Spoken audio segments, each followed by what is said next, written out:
Om Agyanati Marandasya Gana Gana Salakaya Chaksurun Miritam Gena Tasmai Shri Gurave Namah.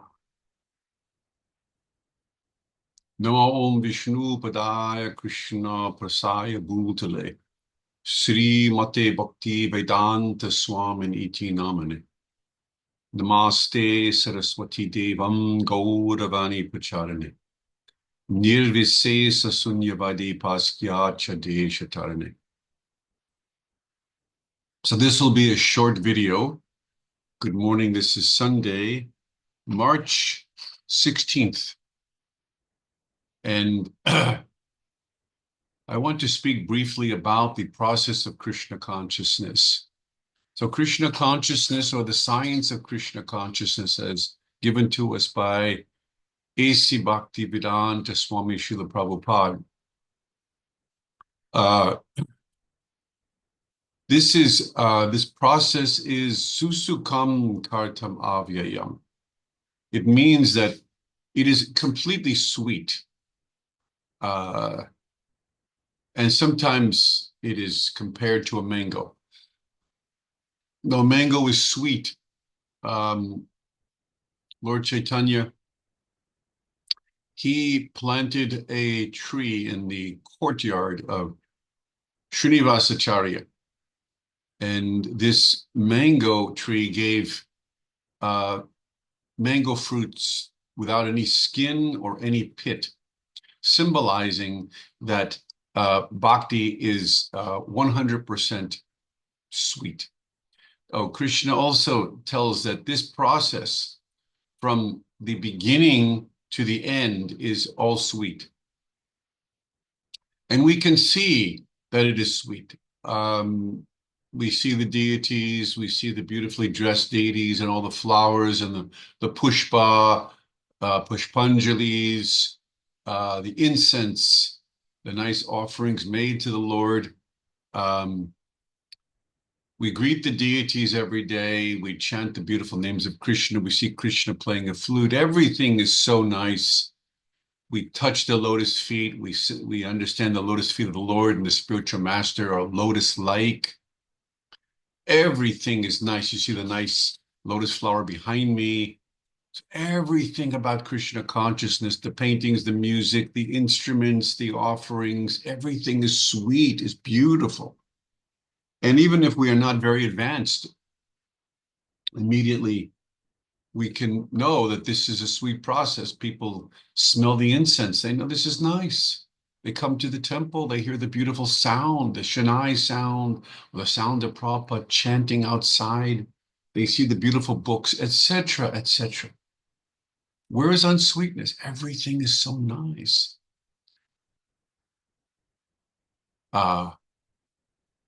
And if someone is serious and follows the process as given to them by Srila Prabhupada, the Acharya, he comes to the liberated stage in Krishna consciousness. So first I'm going to explain to you that the process is 100% sweet. The only thing that is not so sweet is us. So we are the jiva, the disciple, the devotee, and we are going through the transformation process to become fully Krishna conscious. So we still contain elements of unsweetness, you can say, rough elements, tama and rajagun elements, karmic reaction from previous activities that still cloud our intelligence, our mind, our heart, that still provide us, unfortunately, doubts about Krishna. So we cannot actually see him in our heart, in our mind, in the heart of the mind, pure heart. So these rough edges or character flaws will be cured over time by this craft, this chiseling, nice chiseling, like you have a handyman or a chiseler or a carpenter. He's either sandpapering the wood or he's chiseling to create something soft, perfect, or the painter is doing things with the painting to create something. And the same thing for us. We're engaged in a pure activity. Shuddha, bhakti is Krishna's Shuddha Sattva. So Shuddha means pure. So if we are associating with purity, transcendental purity, we will imbibe those qualities. And so our lower qualities will transform from tamagun, rajagun to sattvagun and Shuddha Sattva. That is the effect of the superiority of Krishna's purity. It actually cures the diseases of our lower association with the modes of nature. So we're going through a radical character transformation. We're becoming more in the mode of goodness, humble, knowledgeable, equal, etc. All these qualities as mentioned in Bhagavad Gita of a pure Brahman qualities, not something that we had previously, but we are becoming of this type. So the Brahman is not someone just born Brahman. Prabhupada and Srila Bhaktisiddhanta emphasized. Brahman is by action. So we who are initiated, first generation, second generation, third generation, who are practicing this bhakti sadhana, we are transforming into real Brahmins because of the proximity of our self, our body, our mind, our intelligence to the supreme pure Papavidham Krishna, because we've accepted Krishna as the only worshipable object for us. This is Brahman Vaishnav. Krishna is my only worshipable object. I only worship Krishna like this. No other demigod, no impersonal Brahman, no nothing. Krishna. And of course, for the Gaudiya Vaishnavas, we are doing worship of Radha and Krishna, because Krishna is never separate from his eternal consort, Sri Radha, who is the queen of the internal potency. So what does this mean that we are becoming transformed? It means that gradually, just like if you boil water, it gradually raises in heat until it reaches the boiling point. And so similarly, in Krishna consciousness, we are reaching this point of accumulated bhakti where we will lose the one thing that we need to lose in order for us to gain our Krishna consciousness. And what is that one thing that we must give up that is interfering with our real advancement in Krishna consciousness? Because Krishna consciousness is really meant to be enjoyed or performed on the liberated platform. And what is that liberated platform? What is that thing, as Prabhupada has described to us, that is keeping us in the material world, that is like a piece of sand in the eye, Prabhupada said, like a little blur that's keeping us from seeing Krishna? What is that one thing? And it is, Prabhupada explains, the false identification of the body with the self. When I was a young disciple of Srila Prabhupada, I was very fortunate to have his divine association and hearing him give lectures. Whenever Prabhupada traveled anywhere in the country, we would immediately go see him. Immediately. Uh, if we went to India on Parikram pilgrimage and Prabhupada was coming, we were ecstatic to have his divine association, to hear from him. And I can tell you that on more than one occasion, Srila Prabhupada would always tell us, Aham Brahmasmi, you're not the body. Just like that, he would say, Aham Brahmasmi. So you're not the body. So this identification with the body is the fly in the ointment, Prabhupada would say, the fly in the ointment, that which is keeping us from truly appreciating the Suddha Sattva Leelas of Lord Krishna and his divine transcendental form. That is the one thing that we will and must give up. I am Russian, I am American, I am Indian. I am boy, I am girl, I am male, female, fat, skinny. These conceptions, material conceptions, are the fly in the ointment. So practicing devotional service awakens our true identity as Jivera Sarupa Hoy Krishna Nitya Das, our servant attitude. This devotional attitude toward God has to be awoken through the practice, the sadhana of Vaidhi Bhakti, Raganuga Bhakti. This devotion has to be awoken. And when it begins to awaken, it's like the sun rising in the east.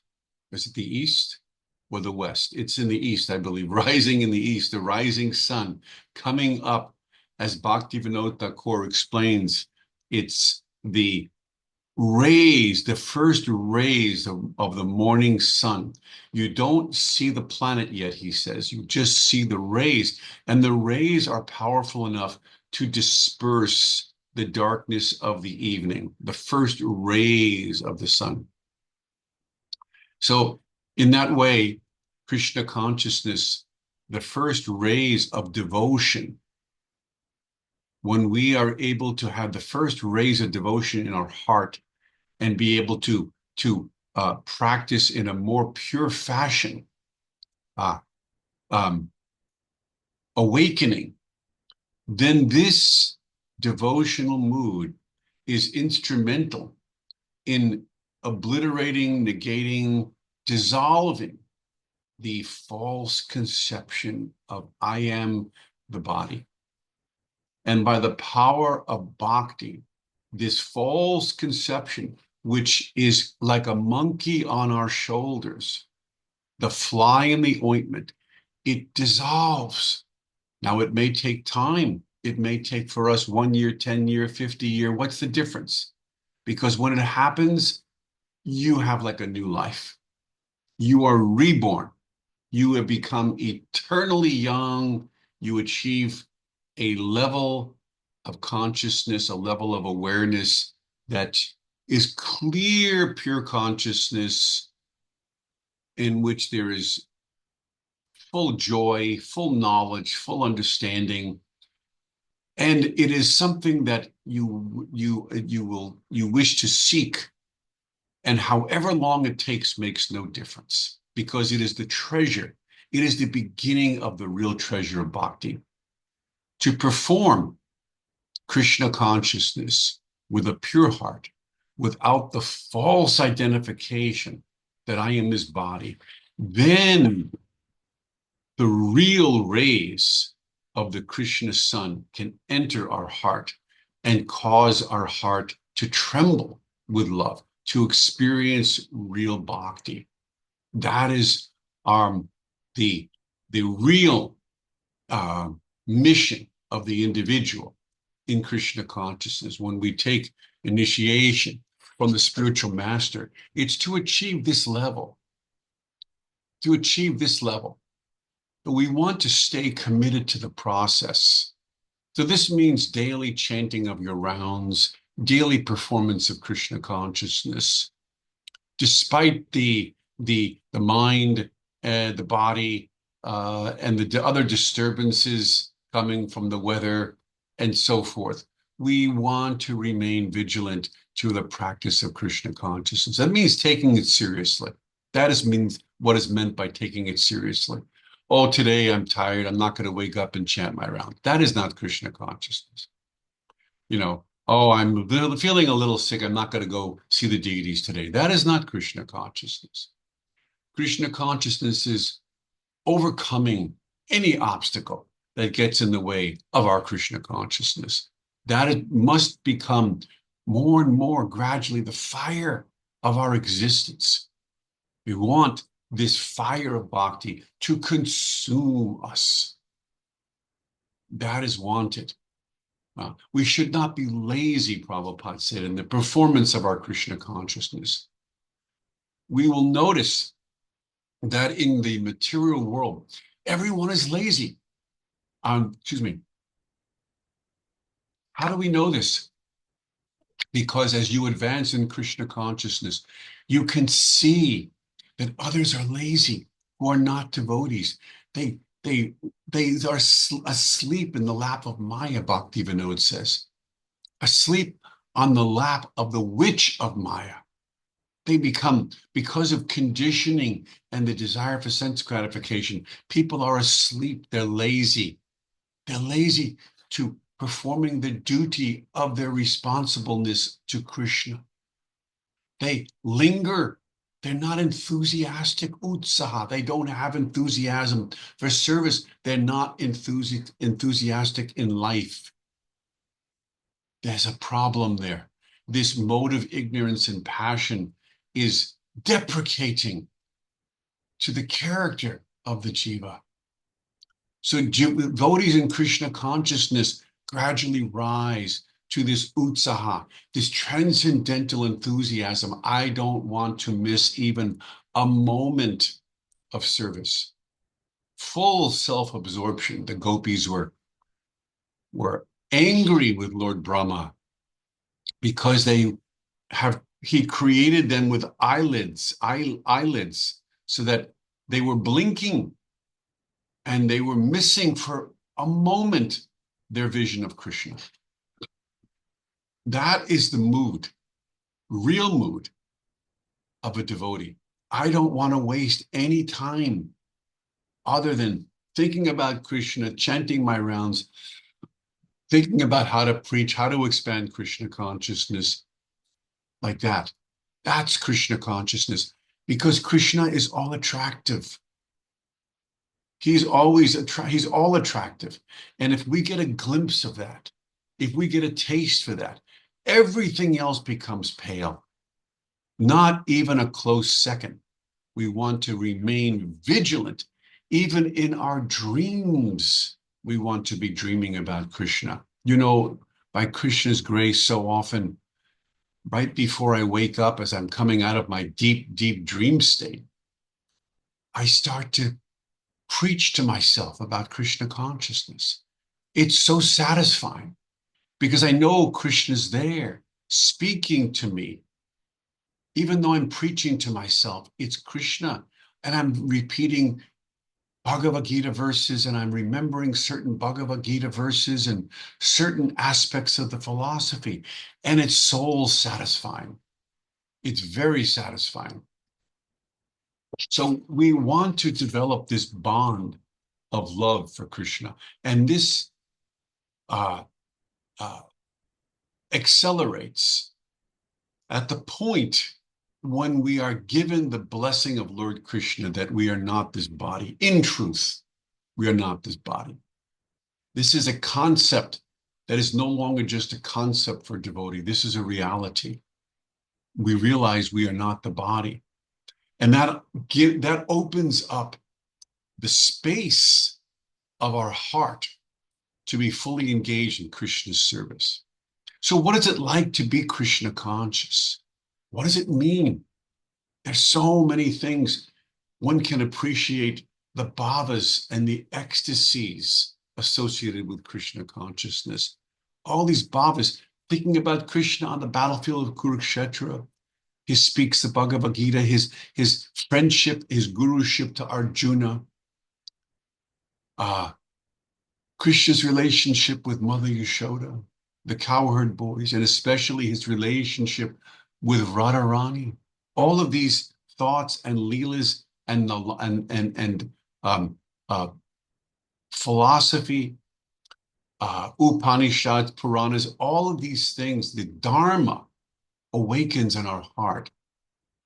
And the constant remembrance of Krishna protects us. It's like a lotus sitting on the water, protected, Prabhupada says, by that waxy substance of the lotus, so it doesn't touch the water. In the same way, a devotee who's absorbed in his bhakti, he doesn't touch the material elements.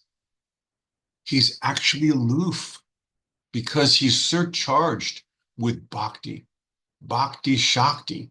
He's surcharged. So this is the position that we want to attain, that we will come to. And interestingly, I was thinking this morning as I was chanting my rounds in front of my Gaura deities, whom are very fortunate to have as my deities. And I was chanting in front of the beautiful murtis of Srila Prabhupada. I have 2 murtis of Srila Prabhupada. And so I was thinking that all of these thoughts that we have in our mind, they're not, the mind is not the source of our thinking. Actually, our thinking and feeling and willing is directly connected to the Vigraha of Lord Krishna. So when Krishna says in Bhagavad Gita, I am the beginning, the middle of everything, this is factually correct. It's not that the mind is generating the thought on its own. It is Krishna facilitating with his personal Vigraha form, which he's not different from. And you, as a liberated Vaishnava on the transcendental platform, will actually be able to see that the ebb and flow of life is taking place directly because of the engine of Krishna consciousness, the engine of Lord Krishna. He is facilitating. He is the beginning, the middle, and the end. He's facilitating all things. It all happens through him, because of him. His will, he allows. And even though he is the highway of our existence, he is also, but he is beyond that position. He's not become the highway. He is the highway, and he's beyond the highway, if you will. I'm using the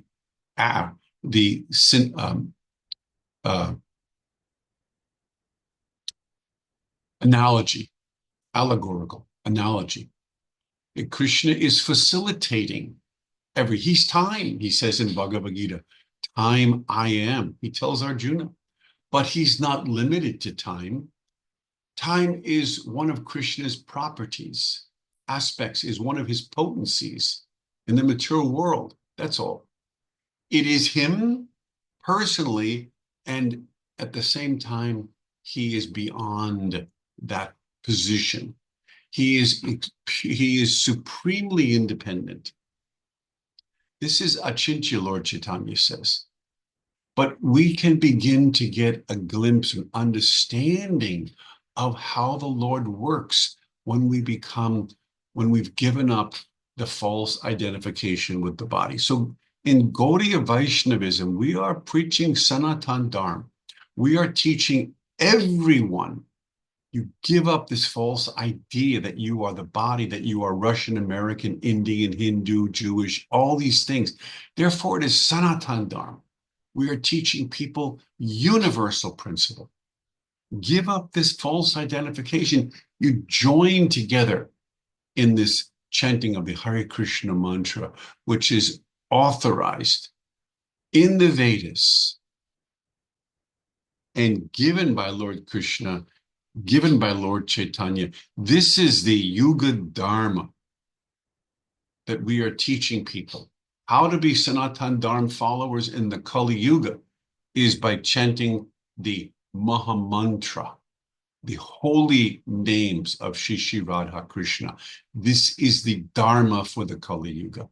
And if you are fortunate to follow this dharmic teaching principle of Lord Sri Chaitanya Mahaprabhu, you will attain your original identity beyond the modes of nature. You will see yourself as being an eternal spark, part and parcel of Krishna. And you will see for yourself how your Supreme Lord is everywhere, in everything, facilitating everything. Your life air, your thinking, everything is fully dependent on the Vigraha of Krishna. Everything. And at the same time, you will experience the Supreme Lord Govinda playing his flute, attracting all beings by his supreme charm, independence, and superiority. He's there. This is God consciousness. And you can float in the bhava and the prem of bhakti. You can arise through this process to experience the highest vigraha forms of Radha and Krishna. Because of your pure mind, your pure self, as it becomes liberated from the false identity of the body, you can rise within yourself to appreciate the Suddha Sattva forms of Radha and Krishna. This is what I'm saying. So in the material, even in the clouded material lower self, when a mixed devotee, he still loves to see the deity in the temple because Krishna is so attractive. Who doesn't love seeing Krishna? And you go on doing this, Prabhupada said, because eventually the pure vigraha of the deity will actually arise in your mind, in your heart's eye, or your mind's eye. It will arise, right? Just like the sun is rising in the eastern sky. The first rays will purify, clean away the darkness of anything that's in the heart, any residual karma, so that there's clear sight. Nothing is inhibiting your sight. No more misconception, because you have finished identifying falsely with the mind or the body. This is real Krishna consciousness. And once you've attained this, you will never go back. You will never desire to go back.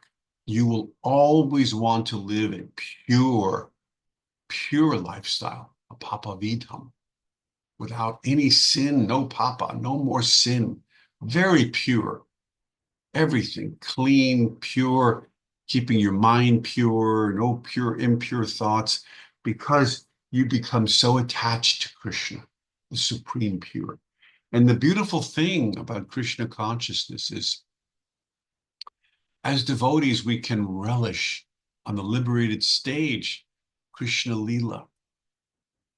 And as Gaudiya Vaishnavas, we can even rise to such a high level that the sweet Leelas of Radha and Krishna, where Krishna is engaging with these pastimes with the gopis, where some in the material world will criticize Lord Krishna as saying that he is immoral. Yet we, Gaudiya Vaishnavas, who've given our life and soul to Krishna, who no longer have concern for the bodily consciousness and for the duality of this material world, the temporary labels, who have given all this up, we relish Krishna's transcendental immorality. We relish, because if Krishna is immoral, he is supremely immoral. He is infinitely immoral, which makes him the most moral. He is the same Supreme Lord who says in Bhagavad Gita, what great men do, common men follow. He's the greatest of all. He is Dharmaraj.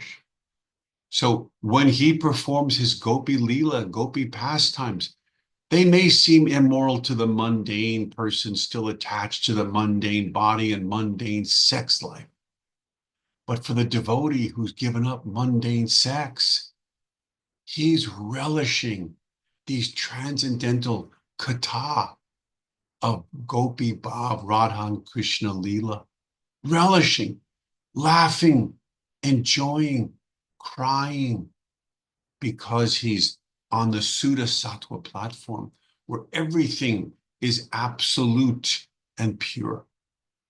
Who can imagine that these so-called immoral activities are actually supremely pure?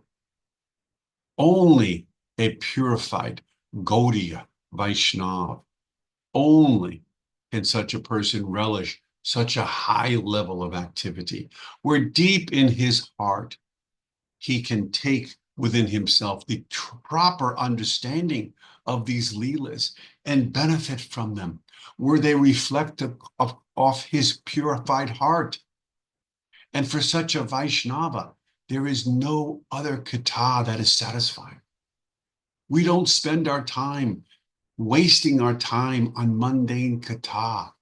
Prabhupada say, reading ordinary magazines, what a waste. What is the latest news? We don't care.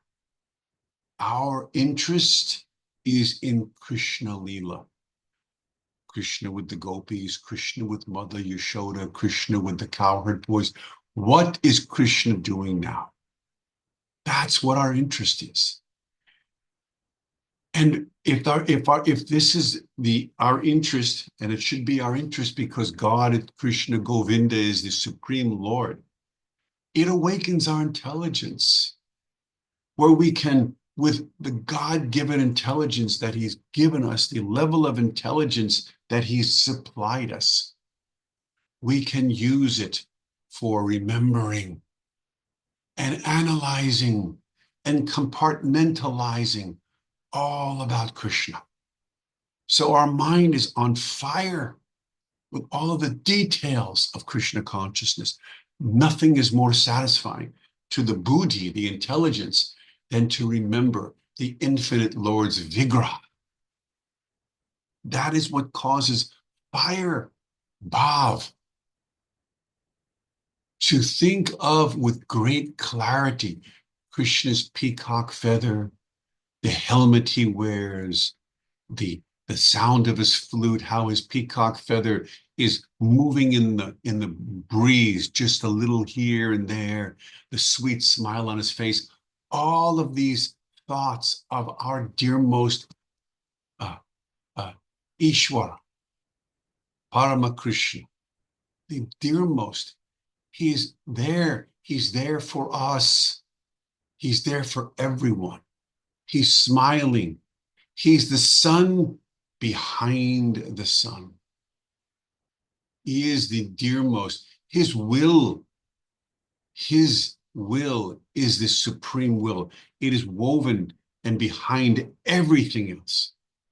So what we are doing in Krishna consciousness is moving away from our self-centeredness, and we are coming into this new dimension where everything is Krishna-centered. There's another world.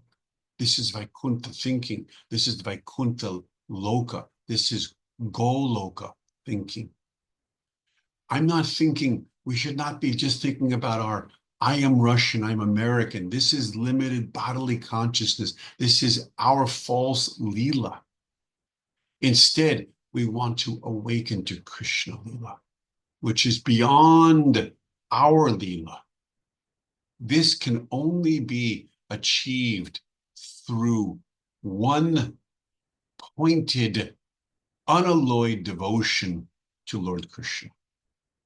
We don't accept any other deity, only wish to focus everything on Krishna, giving him our body, our mind fully. This is what is meant when we give up our false identification of the body. It is because we've given our devotion fully to Krishna. So therefore we can transcend this limited identification. This is the real fruit of bhakti. Krishna sees that we are sincere and we're trying to please our spiritual master. So he awards us with the fruit that we are really looking for. He doesn't give us material rewards. He doesn't give us all kinds of karmic rewards. That's not the real fruit. Krishna is beyond that. He's the essence of all things. He's the supreme Vigraha. He gives himself, which causes the heart to flutter with ecstasy, tears flowing, horripilation of the skin. All of this bhava is coming because Krishna gives himself to the devotee who gives up all material aspirations, just like Bali Maharaj, who had everything, wealth, the king, so wealthy. He gave everything in his possession to Vamanadev. So he became materially exhausted. And in the same way, when we do our pranams to Krishna, we're giving up our body to the Lord. Take it. I'm putting my whole body down. I'm doing my full pranams to you, Krishna. I'm giving everything to you. Whatever desires that I have, whatever attachments that I have, whatever possessions that I have, I give to you. Everything. My future, my life air.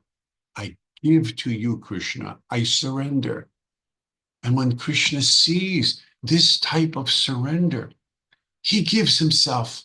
And the first light of the sun, before even the form of the Lord, arises in our heart. Joy of an unbounded nature hits our heart and our heartstrings. Tears flow as the original personality of Godhead, who's beyond time, space. He comes into our heart, into our vision, into our comprehension. His Vigraha, which is beyond time, which is eternally Shuddha Sattva. How amazing is this, where Krishna comes to reclaim his devotee.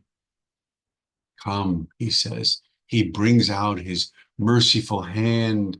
He plays his beautiful flute. He wears his beautiful pita, his beautiful dhoti, his beautiful body. He's coming, and nothing can interfere. No one, nothing, no how can interfere with Krishna's Vigraha. It is immutable. It is the basis of life. It is the strongest. It is the most beautiful, the most charming, and nothing can stop it. So when Krishna shows himself to you, here is my form, my dear devotee. That is reality. That is ultimate reality. And you will then see in every thought you have, every smell, everything is the form of the Lord. You will not be able to forget him by his mercy. Rupa Goswami says, always remember Krishna, never forget him. That's the absolute highest rule, the first rule and the second rule of bhakti. The first is always remember, the second is never forget. So for a devotee who's given everything, Krishna is facilitating every thought, every memory.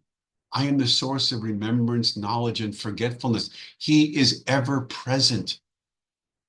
He is that eternal being whose will is behind all things.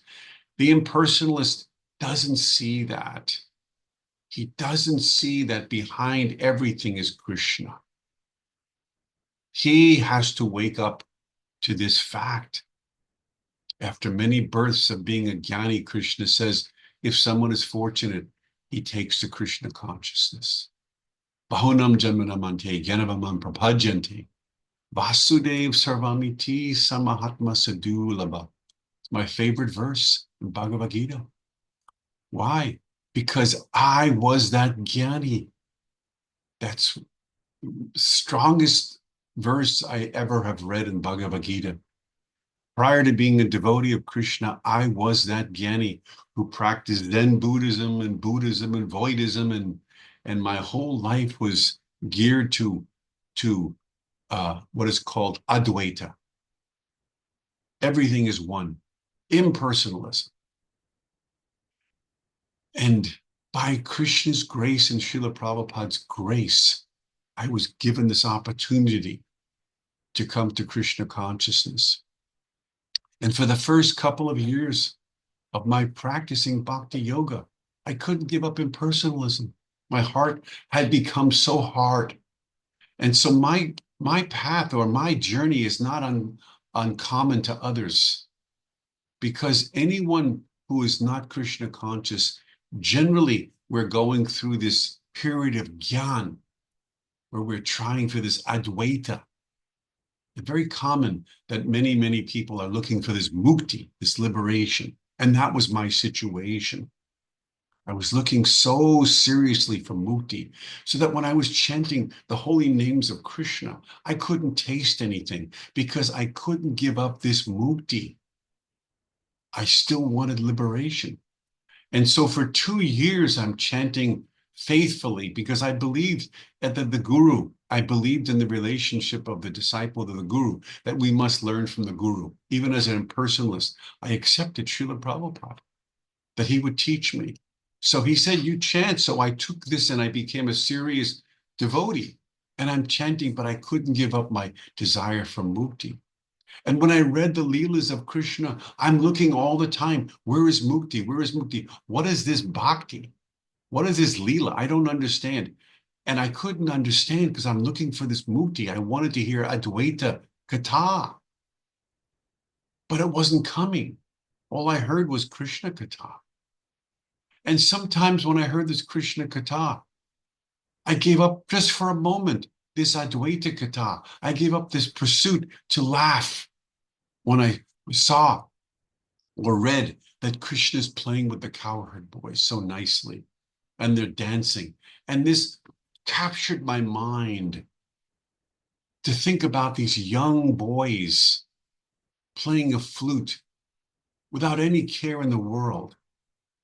And so gradually my mind became attracted to these Leelas. I became attracted to Mother Yashoda as she's taking care of Krishna so nicely, her beauty and her devotion to her Lord. Krishna, young boy who's charming her, that started to capture my attention. And how Krishna and Balaram were stealing the yogurt and giving it to the monkeys and playing together. And then sometimes I would begin to think about how Krishna played with the cowherd boys, how they had lunch together, how they enjoyed together, how they shared their lunches between the cowherd boys and the Lord, how sometimes Krishna would even wrestle and play on the shoulders of the cowherd boys and let them play on his. The jokes that they had together, this became a part of my thinking. And I knew this was not mukti, this was something else. This was bhakti. This was Leela that I was becoming attracted to. And of course, gradually, as my sins became a little purified without even my knowing it, I became attracted to Gopi Katha and the gopis and their interest in Krishna. And I didn't even understand how I was transforming. And after a while, I began to give up this desire for mukti because I was actually relishing Krishna book. I couldn't believe it. And after 2 years of fruitless chanting for mukti, I one day had this confrontation with myself in the temple. And I was standing on the stairway. It was a small temple house. And I was standing on the stairway. And in front of me was the door. And here I was, a brahmachari, shaved head, tilak, full regalia, orange dhoti, kopans, uh, um, full regalia, tilak, everything, Brahmin thread, bead bag, no Lakshmi. And the door was only 50 feet from me. And I was thinking, I haven't gotten my mukti yet. I haven't gotten my mukti. Yeah, I know you have all these different things going on in the temple.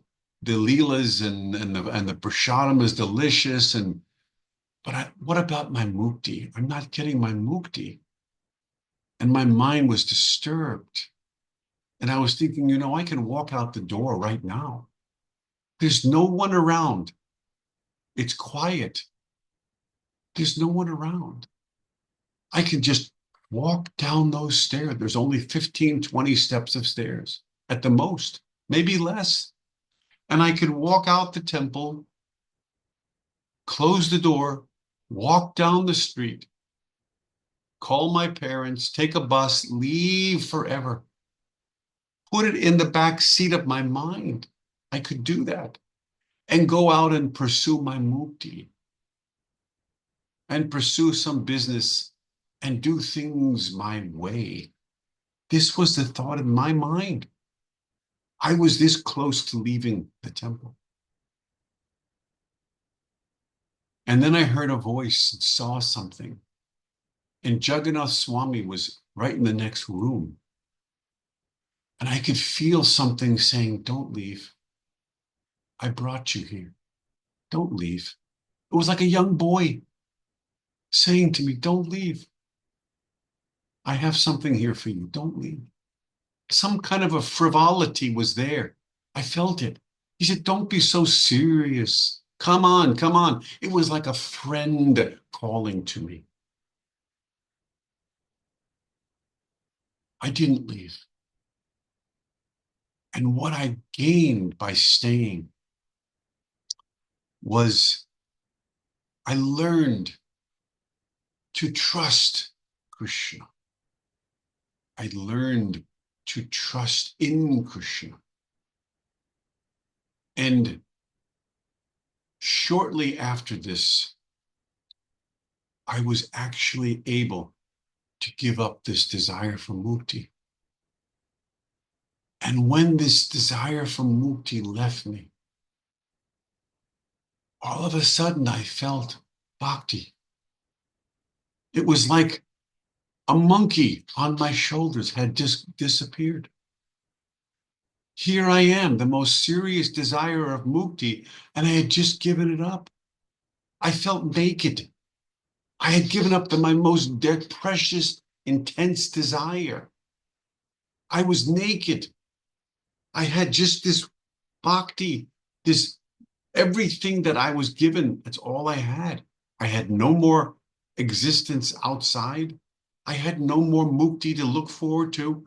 What did I have left? I only had bhakti. I only had Krishna. I only had Jagannath Swami. I only had the temple. I only had my spiritual life left. That's it. And when this occurred, bhakti came into me. Bhakti came to me. Tears came to my eyes. And I realized, oh my God, my dearmost friend, my youngest friend, Lord Krishna, my dearmost friend has rescued me. He's come into my existence as my dearmost friend. He's become my bandha, my friend, my dearmost Dina Bandhu, friend of the most fallen. He, the young Krishna boy, the cowherd boy, in that form, came to me and befriended me. And all of my doubts, disappeared. All of my misunderstandings disappeared. And then I became a very serious practitioner of bhakti. Never looked back.